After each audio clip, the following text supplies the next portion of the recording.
你们一定要记住一句话，现在这个价格是多少是不重要的，知不知道？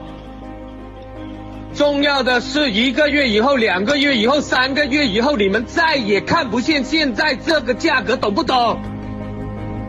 这才是重点，懂不懂？现在就是最好的抄底机会，他妈的，你们他妈的还要慌？你们错过了边差，错过了飞船，错过了他妈的一堆堆的好项目，还要他妈再忧郁啊？人生有多少个机会给你把握？自己想一想啊！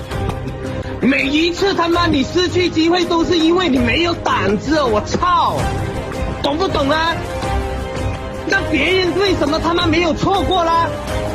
因为他妈的别人胆子比你大啊，别人他妈不怂啊，别人是人啊，做个人了，懂不懂啊？抄底啊！